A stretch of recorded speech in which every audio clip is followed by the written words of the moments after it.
Good morning. Welcome back to Stories with Pastor Macy. I was just checking, it's still morning. I am here at our Tabernacle Church Sanctuary. I've been filming for this Sabbath, and I thought while we were here we should read a story together, get a little taste of being back together in our sanctuary, even though it's pretty empty right now. I found this great little booklet of Uncle Arthur's bedtime stories in the church office. I didn't know we had it. I'm excited that we have it. And so I'm going to read you a story out of it. And this is a story on cooperation, which I think we could use a little more of in our world at all times, but especially right now. It is titled Cammie's Slippers. Here is the picture on the first page. Cammie's slippers. Caitlin wasn't in a very good mood.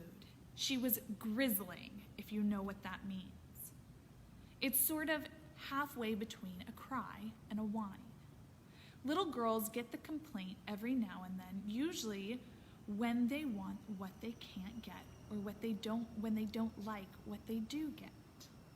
Caitlin's grizzling this time was about a paint box.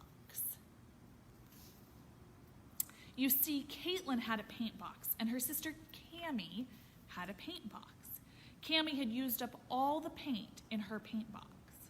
She liked to pour lots of water into her paint and paint big pictures on Daddy's newspapers, so her paint hadn't lasted very long. Cammie began to look longingly at Caitlin's paint box. But Caitlin, since she had painted smaller pictures than Cammie and still had some paint left, thought it wasn't fair that she had to share her paint with Cammie. The two girls had a strong difference of opinion about the problem. Cammie made a grab at Caitlin's paint box, and Caitlin defended her paint box by jabbing Cammie in the nose with her paintbrush.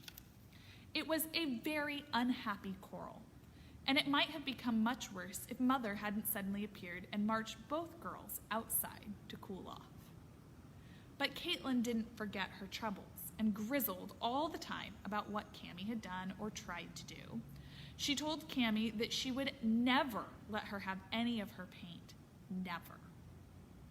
At last, they were called in to supper. And then something else went wrong. They had to take off their outdoor shoes and put on their slippers when they came into the house. But Caitlin discovered that her slippers were missing. She looked high and low, but they were gone. By this time, Cammie had her slippers on, which only made Caitlin more desperate. Ha ha ha, she began to grizzle again. I can't find my slippers. Once more, she looked in every corner she could think of, wandering around in her socks, crying, oh, oh, oh, somebody's got my slippers. And then a beautiful thing happened. As Caitlin came into the dining room, crying, oh, oh, oh, Cammie took off one of her slippers. Here you are, Caitlin, she said.